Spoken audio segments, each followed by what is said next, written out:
Halo semuanya, selamat datang. Hari ini kita bakal jalan-jalan kuliner yang agak beda nih. Kita akan coba bangun sebuah hidangan dari nol, dari dapur sampai ke meja makan. Nah, sambil jalan kita akan belajar kosakata penting tentang makanan dalam dua bahasa sekaligus, Mandarin dan Indonesia. Udah siap? Yuk mulai! Pernah nggak sih, kalian lagi di restoran atau lihat menu, terus kepikiran, gimana ya cara ngomongin makanan ini dalam dua bahasa? Gimana cara nyambungin kata-kata dari proses masak di dapur, sampai makanan itu ada di depan kita? Nah, tenang aja, di sini kita akan bahas tuntas semuanya. Oke, langkah pertama, kita masuk ke dapurnya dulu. Setiap masakan enak, itu kan dimulainya dari dapur yang peralatannya lengkap. Jadi, ayo kita kenalan dulu sama nama-nama alat penting yang bakal kita pakai. Ini dia nih, peralatan tempur dasar kita. Pertama, ada kuozi atau panci. Ini cocok banget buat bikin sup. Terus ada pingdiko alias wajan buat goreng-goreng atau tumis. Tentu aja, kita nggak bisa masak tanpa daozi atau pisau dan pasangannya cenban, talenan. Terakhir, ada juga liwang atau saringan yang berguna banget buat banyak hal. Setelah masakannya jadi, kita butuh alat buat makannya kan? Nah, disinilah mereka berperan. Ada wan atau mangkuk, biasanya buat makanan berkuah atau nasi. Lalu panze itu piring. Dan pastinya ada kuaizi atau sumpit dan tangci sendok buat menikmati hasil masakan kita. Nah, kalau ngomongin dapur Asia, ada satu alat yang kayaknya jadi jantungnya deh. Diongo alias rice cooker. Alat ini tuh benar-benar sangat berguna dan bisa dibilang pahlawan di balik layar yang nyiapin nasi pulen setiap hari. Oke, peralatan udah siap semua, sekarang waktunya beraksi. Di bagian ini, kita bakal fokus ke kata kerja. Kata-kata yang mengubah bahan mentah jadi masakan lezat. Yuk, kita pelajari bahasa untuk memasak. Nah, ini nih poin yang sering bikin bingung. Kalau di bahasa Indonesia, kita seringnya bilang goreng aja. Tapi dalam bahasa Mandarin ada bedanya loh. Jian itu artinya menggoreng dengan sedikit minyak, kayak waktu kita masak salmon. Sementara za itu deep fry atau menggoreng dengan minyak banyak, misalnya buat bikin ayam goreng yang super renyah. Selain dua cara tadi, ada banyak metode lain. Ada chow untuk menumis, zhu untuk merebus, dan tun untuk masak pelan-pelan sampai bumbunya meresap dan dagingnya empuk.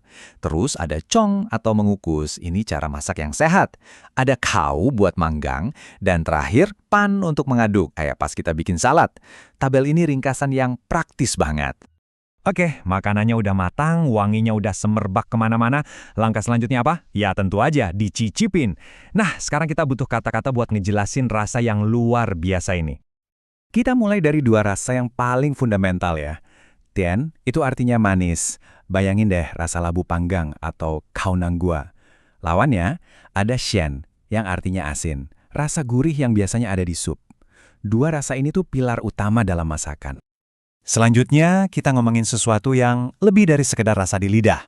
Xiang, itu artinya harum atau wangi. Coba bayangin aroma ayam goreng yang baru diangkat dari wajan. Di sisi lain, ada dang, yang artinya hambar atau rasanya ringan. Ini cocok buat deskripsiin sup bening yang simple dan menenangkan. Biar spektrum rasanya lengkap, ada tiga lagi yang gak kalah penting. Suan itu asam, kayak rasa tomat. Ku itu pahit, contohnya kayak pare. Dan tentunya, la, rasa pedas dari cabai yang jadi favorit banyak orang. Tapi rasa bukan satu-satunya loh, tekstur juga penting banget. Coba deh perhatikan kalimat ini.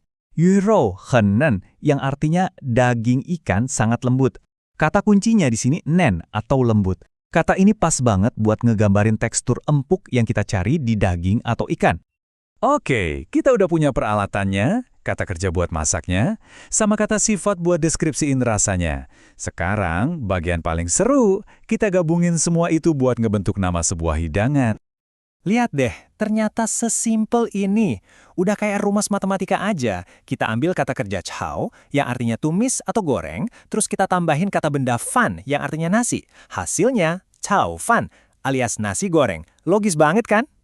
Coba kita tes lagi ya, biar makin nempel. Niuro itu artinya daging sapi, dan mian itu mie. Kalau digabungin jadinya niuro mian, alias mie kuah daging sapi yang terkenal banget itu. Nah, udah mulai kelihatan kan polanya?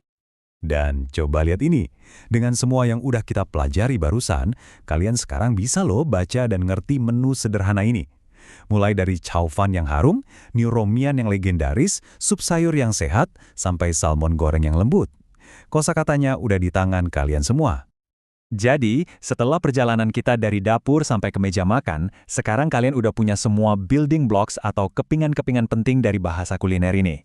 Pertanyaannya sekarang, dengan semua pengetahuan baru ini, kira-kira hidangan apa nih yang bakal kalian pesan atau coba bikin pertama kali?